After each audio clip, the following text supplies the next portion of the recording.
You got way less sleep than I did. I certainly did. Not gonna lose sleep. Hello, beautiful people. Hello, hello, hello. I am Daphne Secre, she, her, ella, and I'm so yay, yay! So excited to see so many of you today. I'm Tiffany Vega, she, her, ella. Hello.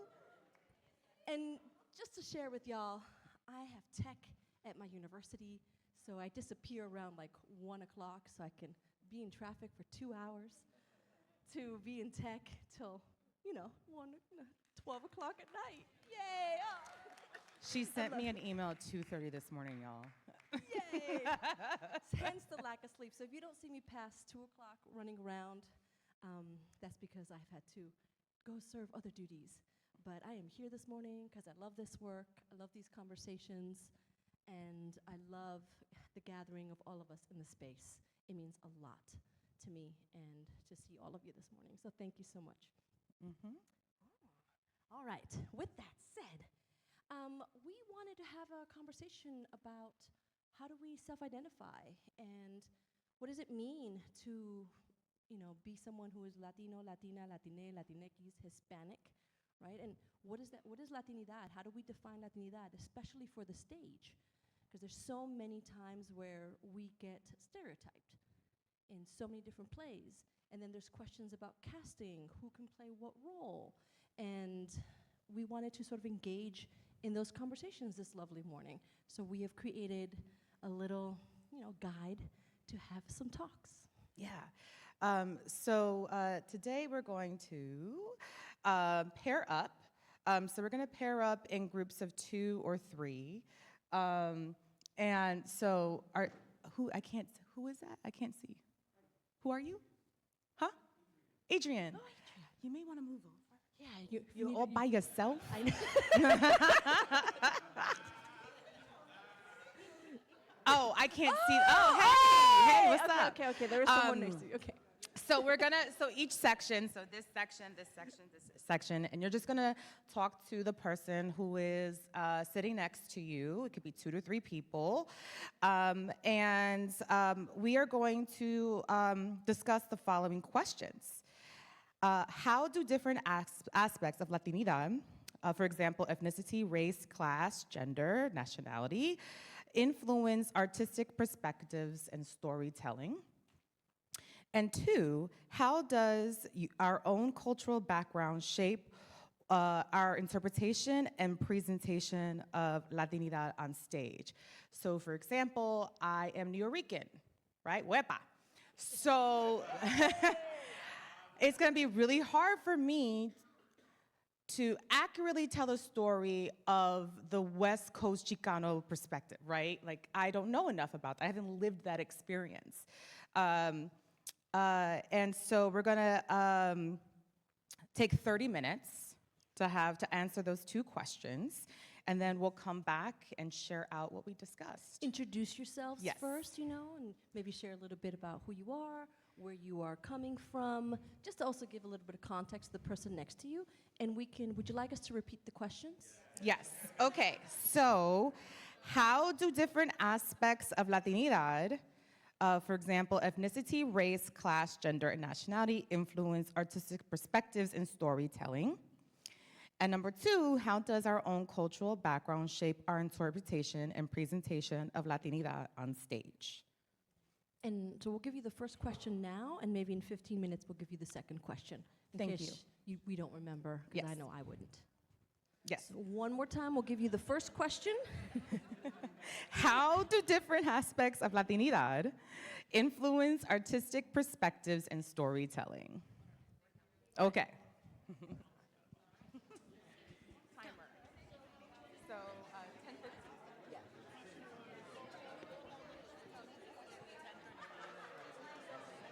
So 10:45. Yeah.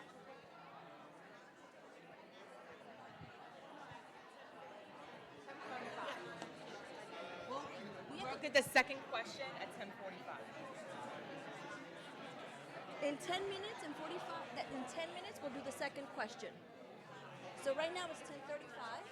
In 10 minutes we'll do this. 10:45. We had to shift the time.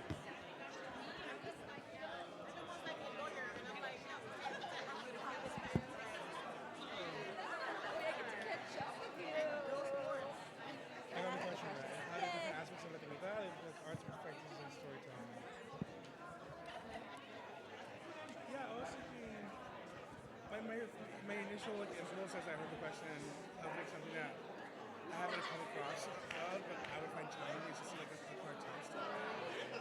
Because I don't think I can write to it, but I've been affected by it. Does that make sense? Like, my family's been affected by murders of the cartel. We're not participants of the cartel. And so it's an interesting relationship with like, I the effects of them, who wouldn't feel like I can write cartel characters. Does that make sense? It's like a bird, like, yeah.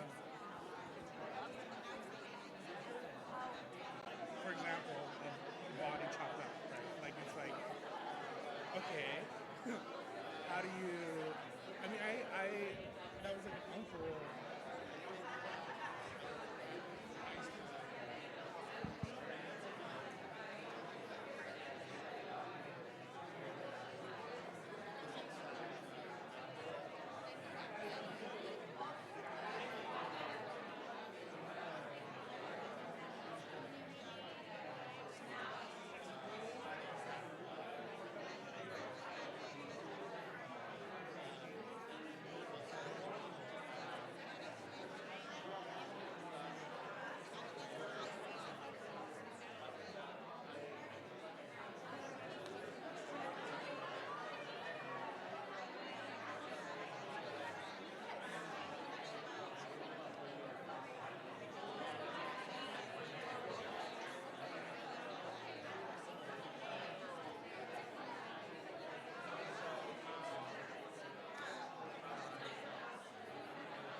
Okay, y'all, we're gonna switch to question number 2. Oye, Oh, oye! hello, beautiful people. Hello. Hey.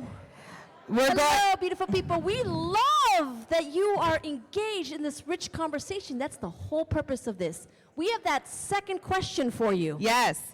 How does our own cultural background shape our interpretation and presentation of Latinidad on stage?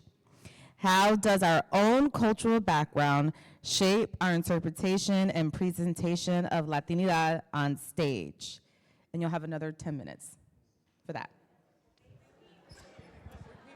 Okay. How does our own cultural background shape our interpretation and presentation of Latinidad on stage? Okay.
selfies. Okay, everyone, we are back. We love these conversations. And I think there's a group that might have gone outside. Yes. We are back, everyone. If you are outside, can you come back in, please? Or maybe they stay outside. Yeah. Just wanted to also let you all know that we have a camera in the back, that this is being live streamed on HowlRound. Just an FYI. Live streamed. On HowlRound. On HowlRound. This is going to be a conversation for the record. Yes. So, yeah. Okay. So we're going to go ahead and share out. And does anyone want to start? Anything that you discussed that you want to share with the group? Anybody? Okay. Yes. Olga. Everyone's quiet because, it's being live streamed. Yeah. Thank you. Hi, good morning, everybody. Just only because there was a really interesting comment that came out of our conversation, and we're four of us chatting, and that had to do with a kind of almost a first step, which had to do with at what point, and I was talking, it came out of, I was talking about being bicultural, having a home culture, and then stepping out into the world and not seeing that reflected. And that journey, right, of navigation, and at what point, and especially when I was coming up, there's a sense of my identity, my ethnic cultural identity, being somewhat second class, right? In other words, feeling it devalued, not as important, not as viable, not as potentially successful, whatever that meant. And that at a certain point in my journey, and we reflected this in the group, that there's a certain self-acceptance, if not self-love, for that identity, that kind of is a foundation, like self-identification as a Latina, as a Latina person, and not everybody here may be that, but that at least in this group, there is a certain acknowledgement that that's a first step. That may be a given for other people, but not for everybody. That sense of then pride, and then sense of desire to share what that means on the stage. Thanks. Thank you, Olga. I'll share, I used to teach at a predominantly white institution, and I had a lot of students that are white, and they discovered their Latinidad in my Latina theater course for the first time. And so they had been brought up there in a way that that was not what was being discussed in their lives for 20 years, because these were seniors and juniors. And so it's really fascinating to see exactly what you said and see a 20-year-old be like, but I am Latina, and all of a sudden be like, wow. And sometimes it was a little sad because you hear some of these students be like, oh, now I can have a conversation with my grandmother. And I'm like, what? Like, you haven't had a conversation like about Latinidad. Like, that's something that they hadn't had even a conversation with their own grandparents. And so that's, heartbreaking, but a reality. Hi, Cynthia, she, her, ella, Cynthia Santos here. We had a very spirited conversation about our own, how we see how we hear and see and how we experience theater, and also about the specificity and our own complicity. I mean, I'll speak for myself, the complicity to participate in a theater or in a production where sounds are not offered the specificity of the linguistic identity of the character. And hence, we are complicit to the erasure of our own identities. When I step off the plane, I immediately hear people speaking in Spanish. I'm going, adiós, mira, esa de Puerto Rico, mira, de Mexico. Oh, te voy a decir de dónde, de Chihuahua. Okay, and so the specificity with which I hear things, and I think that we're dismissing our audience's intelligence, our community's intelligence, when we don't support, when we demand that white theaters apportion the financial budgets to tell our stories correctly, but when we are complicit in not doing that ourselves. So that, we talked about that. Chantal, do you want to add anything to that? Andrew? No? You know, what's interesting is that TV and film do a much better job at that. So I don't know if y'all know this. You know, Carmen and Ivera and Canedo Tirado. Do you know that they were hired by the TV show Power to be dialect coaches to teach people all of these? Because they had who's Angela, the female character, the main female character. She's Chicana, and she had to learn how to speak like a New Yorker from Queens. So Carmen would leave her voice messages, just talking how she talks. And that's how, and if you watch Power, the TV show, she sounds like a New Yorker from Queens. And even so much, they even made sure it was like, well, if this is gonna be a Dominican household, they're not gonna be making tortillas, right? They're gonna be making mangú. So like, those are the kind of, like, and they actually were they worked for years on this show. And not like, and you see something like Narcos, which drove me crazy, yes. Right? Like, I don't understand why Luis Guzman is here speaking like he's supposed to be from Colombia. So, I mean, I love him, but, you know. And it happens Yeah. on Broadway. Yes. I'll never forget the Lin-Manuel's, when he helped translate West Side Story. Yes. And the lead actress was from Argentina, and her brother is from Venezuela, and they're speaking in Spanish with an Argentinian and Venezuelan accent. And I'm like, this is a Broadway production. You couldn't hire an accent, you know, like coach to get. Or even just Lynn, just sit there and be like, that's not what you say. That's not how you speak. You know, like literally these two actors in a Broadway production, Yeah. you know, hundreds of people watching the show when they're speaking in Spanish, two completely different Spanish, but they're supposed to be brother and sister. Yeah. Mm-hmm. And so for us, right, for us that speak Spanish, those sort of, that to me, it lost me. Immediately I was like, ugh. You know, it just made me so angry. I was like, here you're spending thousands of dollars, but you can't even hire a dialect coach to just do something that's justice to us and to the characters that are being portrayed. Mm-hmm. No takeaway from the acting. Yes. Jay-Z's heading over, to Rose. Rose, and then we'll come over to Mm-hmm. Okay. So, Rose,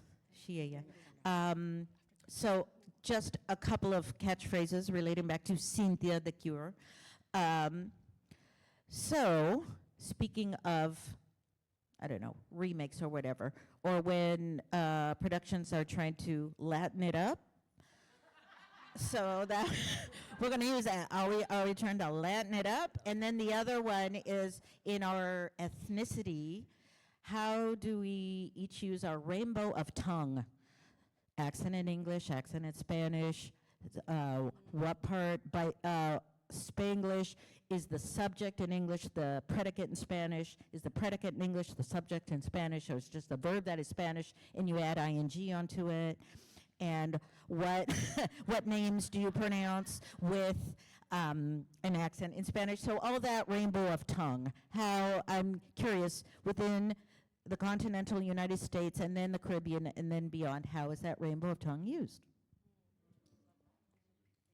We're going to take Tanya, and then we're going to move on to the next part of our discussion. Hi, Tanya, she, her.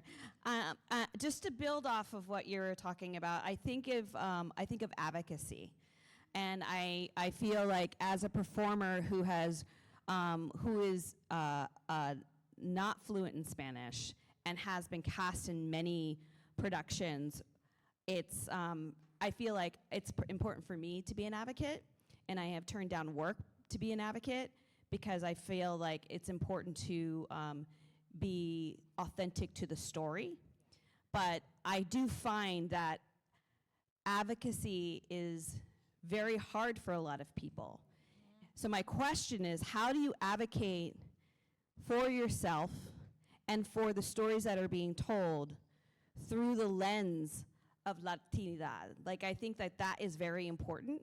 And where do we filter that, even beyond us meeting these next couple days? How do we bring that back to our communities to say, hey, I think this is important. The reason why I think it's important is because we want to continue making these stories authentically. Thank you. I have an answer to that. I was just telling, I know we have to run. So I was just telling Jay-Z this, actually. So for instance, for a long time, I'm the lightest person in my family. I was called Blanquita my whole childhood. It was a huge insecurity of mine. And I really could not stand my whiteness because I knew it was a product of violence.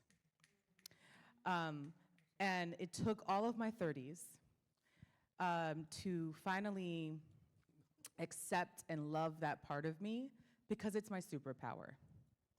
Because I'm able to walk into rooms that other people can't and say, for instance, like I did 10 years ago here in this room, why are there no Afro-Latinos in this room right now?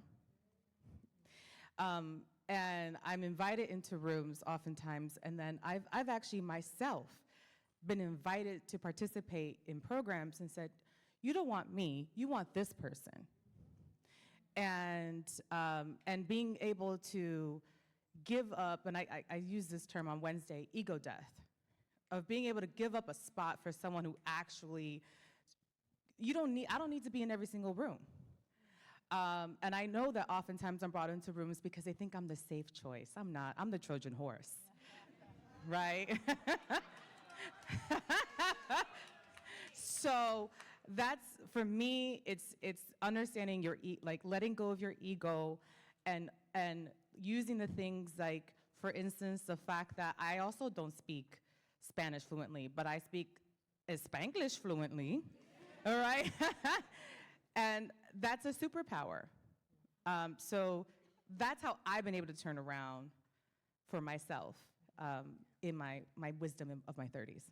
And I love what you just shared also, both of you, because a friend and I were talking about this myself as when I'm a dramaturg or when I'm a director. I always have a conversation with the people that are bringing me in. Why are you bringing me in? Yeah. Right? I was like, I have someone for you that might fit exactly what you need. Are you bringing me in because you only know me, but you don't know that this other person exists, right? And so using that advocacy, as you're saying, and being comfortable in who I am and what I know, what I'm capable of doing, and helping other people and referring other people, it's so important because, again, there's so many of us. There's enough for every one of us to be working and doing all sorts of different work and uplift what we are strong at and making sure that we're placed in the spaces that need to be placed. If someone does want to work with me, knowing that I am XYWZ, because I'm very transparent about who I am, my background, that yes, I want your specific opinion. Great, then we'll do this. But sometimes they've said that, and then I've said, we need an additional person. We need to bring in an additional person to look at XYWZ. And we have to use our own voices because not everyone understands, because people think of, again, Latinidad as a space where we are all the same. And thinking about advocacy, thinking about things like this, the census. Now, to be, Hispanic, Latino, it's going to be a race on the census. And that leads us to our next question. All right. We had one more comment. Oh, yes. Jose, Where is he? Jose Luis. Oh, hey, what's up? Pero no, quieren parar.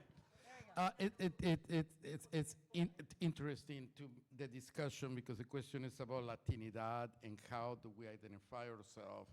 And I think, and my brain, and we were talking about, and Olga and I talked about this before, but being about the idea of Latinidad and how we identify. But I feel like the discussion is, I feel that the way we're talking about Latinidad is how do we advocate to white theaters to have us in there?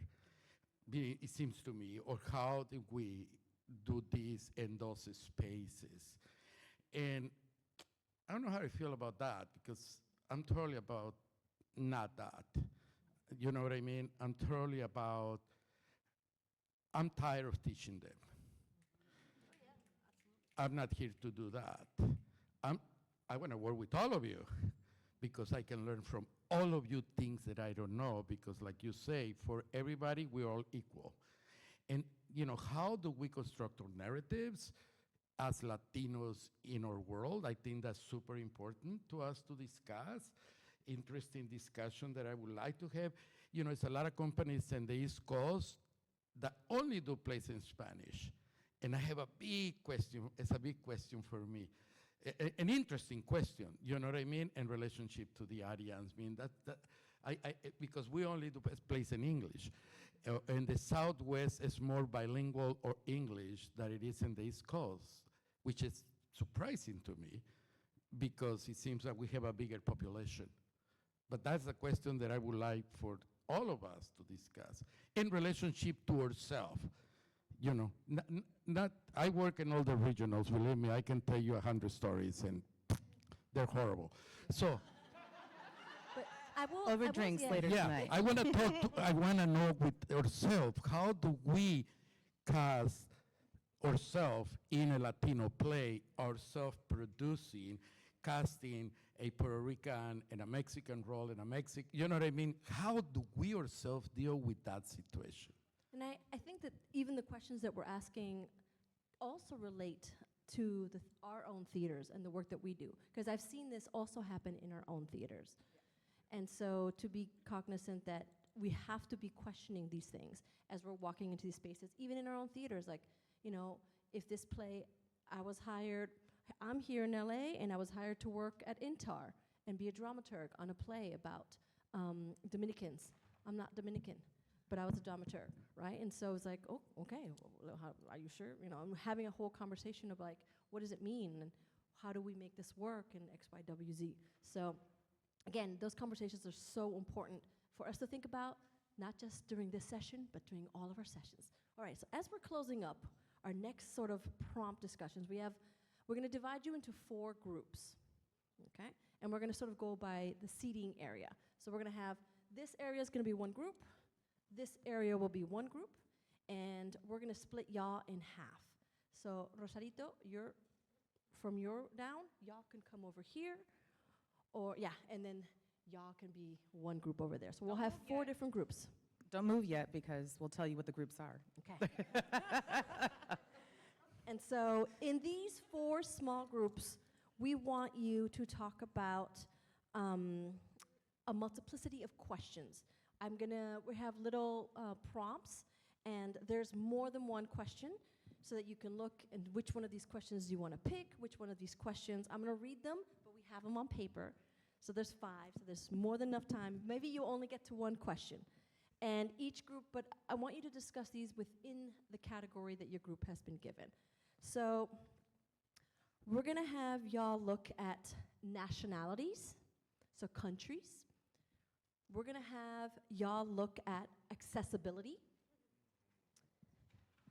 We're gonna have y'all look at race. And we're gonna have y'all look at queerness. All right?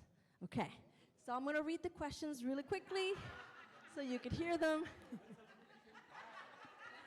And Yes, I'm sitting in the right spot.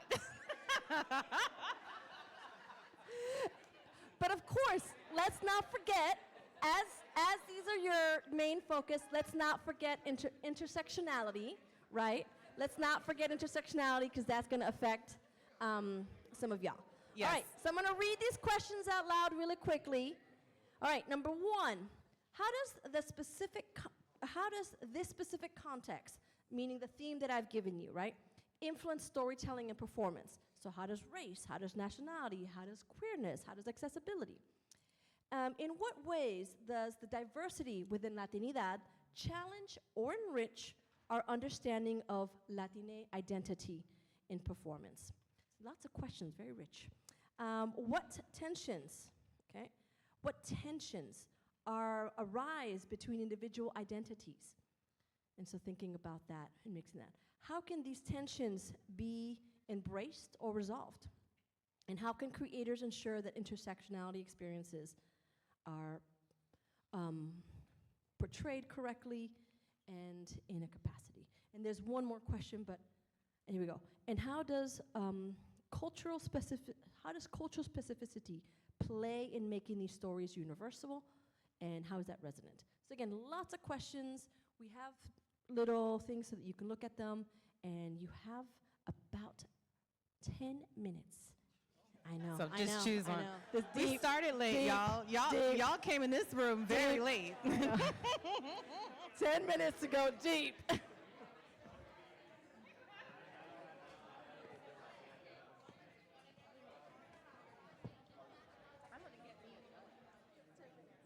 Literally, they have 10 minutes.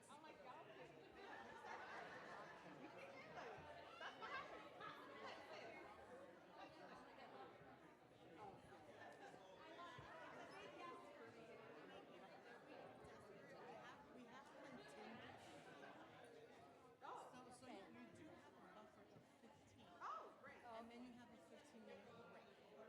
Yeah, I was just gonna Yeah, check in unless, with y'all yeah. about time. We have a little bit more wiggle room. Yeah, because lunch, and the lunch session is until noon. So I want to make sure we're done by 11:45 so people can have a solid 15-minute break. But I did build in contingency time. Okay, then what, 15 minutes. Thank you. This is why it's built in. 15 minutes of the discussion time versus 10, Yeah. and then we'll do max for the.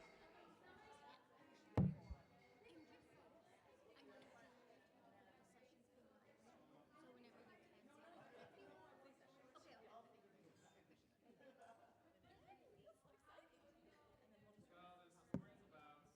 thank you. Okay, okay. Take a photo. Take a photo of them. Context of that within storytelling. I guess like how does the different nationalities around Latinidad affect how we tell stories in translating to universal? I mean, this is the same reaction I had to the previous questions, which is nobody ever created a piece of theater out of a vacuum. It always comes out of a specific cultural, historical,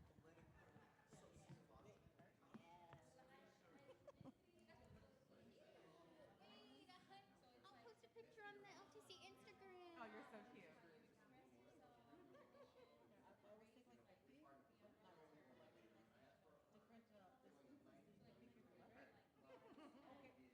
Oh, wait, no. Okay, okay. Well, at the point. Yeah, for the angle. Just, yeah. You'll see the,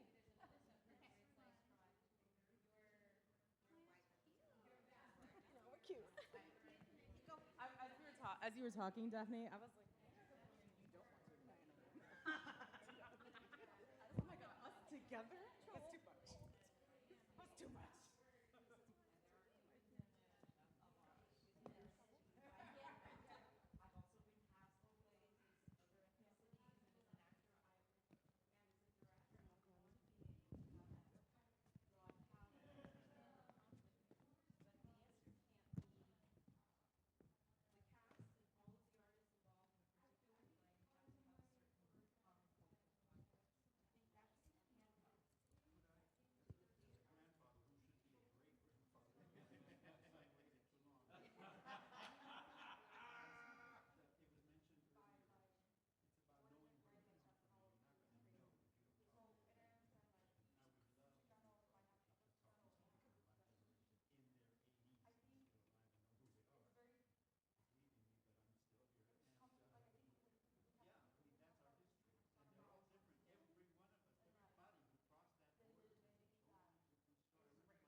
the most is audience. And many times what I'm looking for in a project is like, this is going to be something that people want to commentate, right?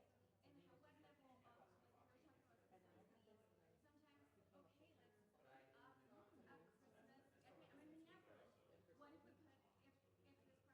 So what is that for in terms of the audience, right? People comment, people express want comment. This may not be their culture specifically. However, they might very broad volumes. It's incredibly specific in the topic, which is the way I wrote.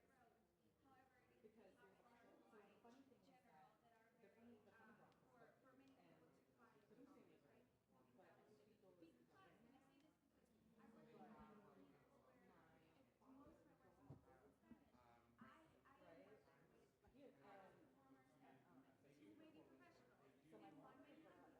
I am working with performers who may be professional, and one may have a teacher who wanted to be a part of the process, right? And he may be the actor that is coming at her, trying to training, and he's working with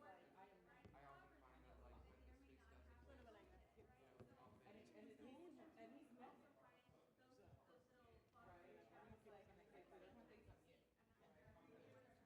not have that content, right? So in terms of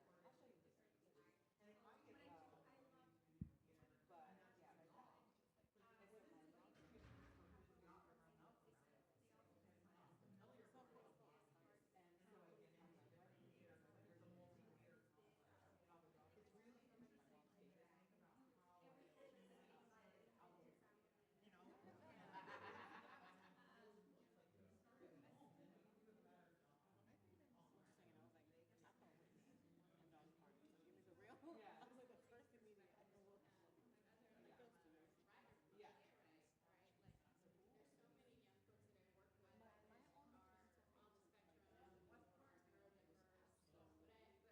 find those little bugs in terms of like authenticity and how you're able to live what the community is in many of the cities that may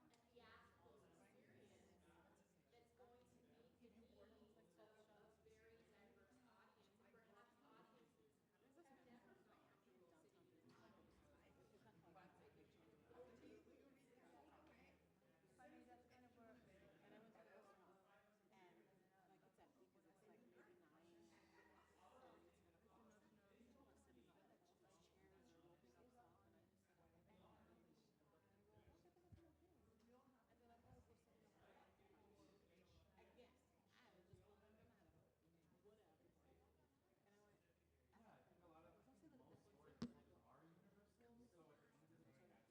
So at the end of the day, Oh, yes. But then everyone's going to hear me. Hello, everyone online and streaming. There's some incredible conversations happening right now. People are really diving into what does it mean to enter spaces that are not accessible to them. What does it mean to create a play for Latina folks who are neurodivergent? What does it mean to create an organization when you are two-spirited? And many other wonderful, incredible conversations happening. We wish we had more time, but they have 5 more minutes. Thank you. See you later. don't have that context around that audience. Like Cher is a good example. People in their 60s understand Cher, but if the kids are getting around here, they don't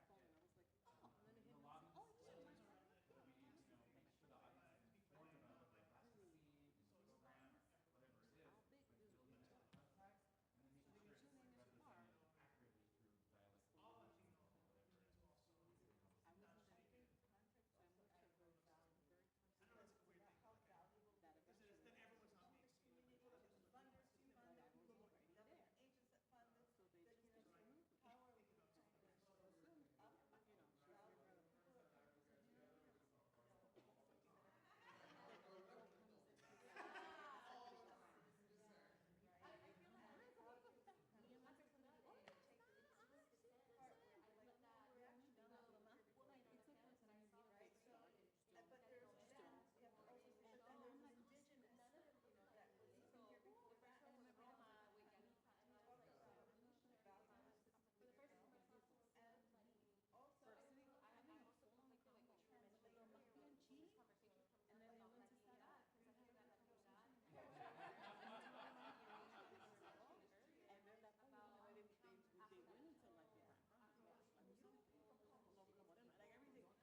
I'm gonna wait till Daphne comes back.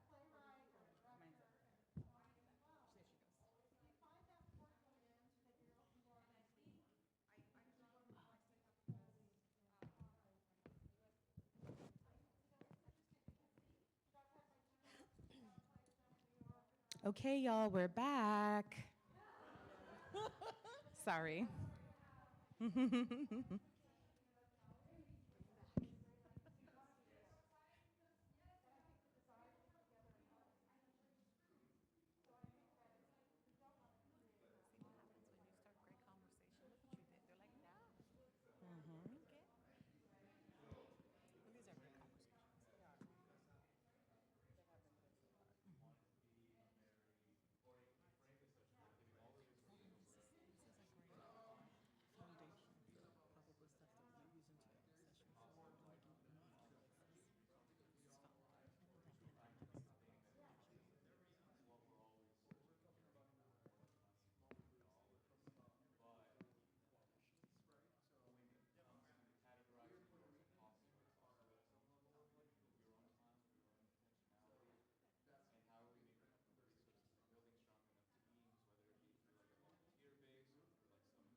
First conveners encuentro yesterday that you facilitated, and I was like, I know you don't care, I care.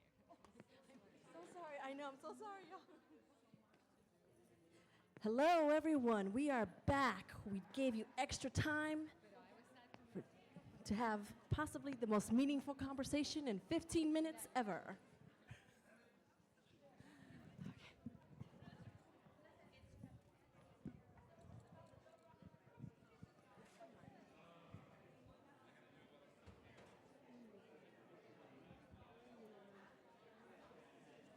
Welcome back, everyone. Welcome back. We have about 10 minutes to close up, so come on back. All right. First of all, we want to thank all of you for diving into an incredibly deep conversation. I know that there's never enough time to have these kinds of conversations. It's never enough. Even this gathering, right, this convening is never enough time. But we wanted to bring these questions to the forefront so that you are carrying these questions throughout the next couple days, so that you are continuing these conversations beyond this session. And so, yes, we have not been able to, you have 15 minutes. Oh my God, that's not enough. But you have the rest of the day to continue these conversations. You have tomorrow. You have these conversations that you can bring into your spaces, your theaters, and start thinking also about how do we have these conversations in your own spaces, with your own folks, with other folks, and how do we, advocate? Because I was hearing a lot about advocacy in a lot of these different groups. And so we would love for the next 10 minutes to hear from different people. What would you want to share that was shared in your group? Because there were some really deep, meaningful conversations happening. And again, I want to thank all of you for that. So we want to open it up for anyone who want to share one or two thoughts for the next couple minutes. They've given us extra time, y'all. We're excited. Hola, buenos días. My name is Catherine Baena Benitez, and my beautiful group here, we had a conversation about race, and you know, it started off with like, what does race mean? What does ethnicity mean? And why are we having this conversation? And I feel that I'll speak from like what I was offering to the group, which was Latinidad is such a big word. I feel that it is not, we're not a monolithic group, right? And I feel that there's so much diversity within our comunidades that the moment we allow that to then have a larger conversation, we can really tap into all of the skills, salud, all of the skills and all of the talents that we have to offer. And specifically, I want to speak of the indigenous perspective because I feel that, salud, yeah. I love what our comunidad does, and I love the arte that we have to offer, while at the same time recognizing the erasure of Afro-Indigenous peoples, Afro-Latinx people, people of indigenous descent, and how many times, you know, sometimes we walk into the room, we're the only ones who look like us, and then I come in and I'm like, okay, I'm literally the only one who looks like me here.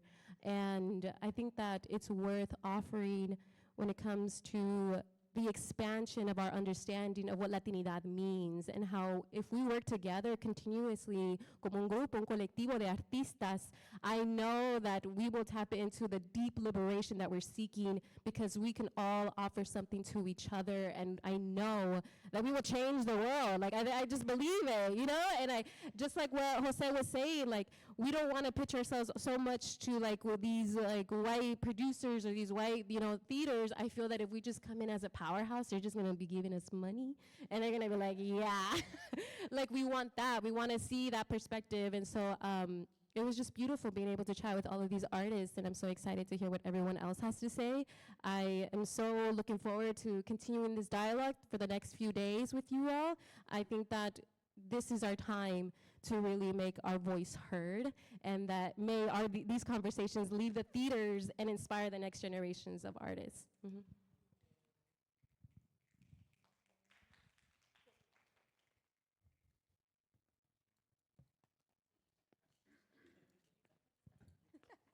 Hi, David Davila. I use any and all pronouns.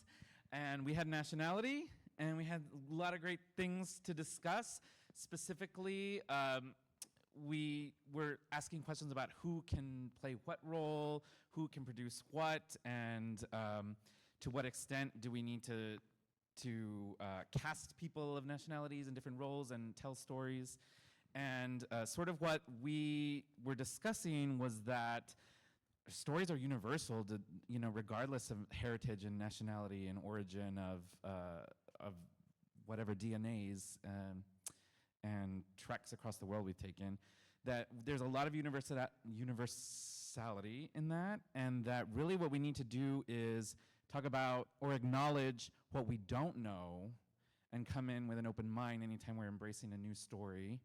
And just acknowledge that we don't have all the answers, and we need to do the research, the dramaturgical research as theater presenters, and make sure that the context kept coming up in all these conversations, that the audience understands the context of whatever story is being told on stage, and whether that means that needs to be done through the design or the lobby display or in the notes or through conversations with elders around the community. That we just need to do the extra research anytime we're telling a story, but that doesn't mean that we can only tell certain stories. We need to do the extra work. And specifically around nationality with actors, our group discussed just giving them the extra training, as Daphne had said. And we didn't discuss this, but I personally have been saying we need like a fellowship that teaches specific vocal actors, you know, around the country, all the different accents, and that we can like send people to it to do the training. We're going to have a convening that is going to be run by, you know, some folks that specifically focus on that. It's going to be on acting, so the LTC will be doing a convening. Yes, we love that. Anything else that I missed, y'all? Okay. Thank you. So we'll be having a convening that I am 100% sure that'll be a part of the conversation.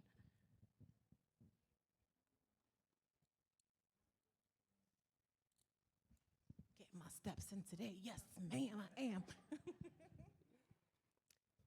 Piali quali tiotlak nasha natoka Jessica Sarravia Sapot Flores. I don't know what time it is, but I'll say buenas tardes. I go by Jessica Saravia or Sapot Flores. We were sort of in the queer group. Yell at me, queers, if I say anything wrong. And we were talking a lot about tensions, that question about tensions, and a lot of our conversation was surrounding intentionality. And part of that was language, about how we engage in language and create our own language and dialects in the ways that are reflective of who we are as people. And then another thing that I wanted to bring up was like a slow burn in doing that work. Like you're talking about that labor, right? Speaking to our elders, but also talking to each other. And not just talking, but listening and engaging and shifting the way that we talk about and to each other. And producing that on stage is not easy.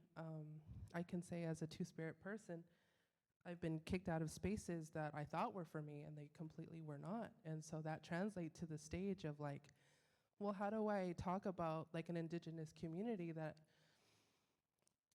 my characters are these inclusive thinking, comprehensive sort of individuals, but the community is not.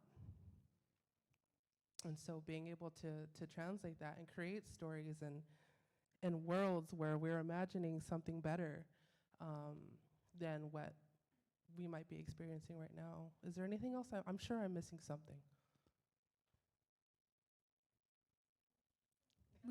Was that it? We have Okay. about 5 minutes. We'd love to hear from the accessibility group. Thank you. Thank you so much. I'm coming, guys. I'm a slow, chunky thing.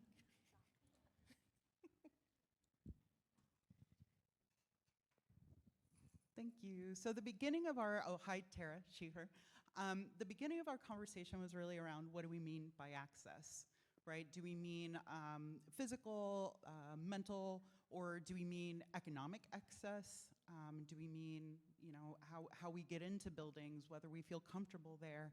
And we agreed it has to be all of those things, that accessibility is a huge umbrella. And the thing that I'm really resonating with is this idea of imagination being the solution. We have a playwright in our group who is talking about working with neurodiverse audiences, right? Do we need a 90-minute play, or do we need something shorter, something different? You know, are our spaces accessible? Most of them are not, you know, but we had someone who did a fundraising campaign, $10 million specifically targeted at accessibility. So I'm curious about how we shortchange our imaginations and accept what we are given. And that's sort of what's resonating for me around our conversation is we've identified what the challenges are, and we can identify what the solutions are, but we often focus on something else. So how do we make sure that we are being specific and we're being strategic and we're doing that from a place of care and imagination? And that's what's resonating with me. Thank you so much for that, Tara. And that I just want to add that part of it is also obviously embracing the possibility of abundance rather than the scarcity. That there was a bit of a conversation about like, well, there are funders, but sometimes they go here, they go here, here. Well, then let's find all the funders to do all the things, and those are there, and we can do that. Thank you. Thank you so much. Rose, we have 1 minute. I'm so sorry. They already gave us extra time. Roshia. And we also talked about who are you writing or producing for? So there is a variety of accessibility. So if you're talking about language access, so where are you located? Are you in Seattle? Are you in Portland? Are you in New York? So we talked about language access. And then the physical access. We talked about not all spaces are for everyone. I talked about opening a space in underground Seattle is completely inaccessible for some of my family. My sister's disabled. But that is one part of, for that specific play or musical. So we talked about differences of accessibilities and your audience and who do you write to or produce to. Thank you. Thank you so much. Well, we've come to time. And so again, we cannot say this enough, but please continue these conversations beyond this room. Please continue talking to folks. Please continue finding solutions, discussing ways we can get funding, becoming advocates, again, think about these things as we are creating, as you're entering spaces, whether you're a playwright, whether you're a teacher, whether you are a director, a dramaturg, a producer, an actor, all of these things, right? And so thank you again for being in the space. Thank you. Thank you, everyone, and have a great day.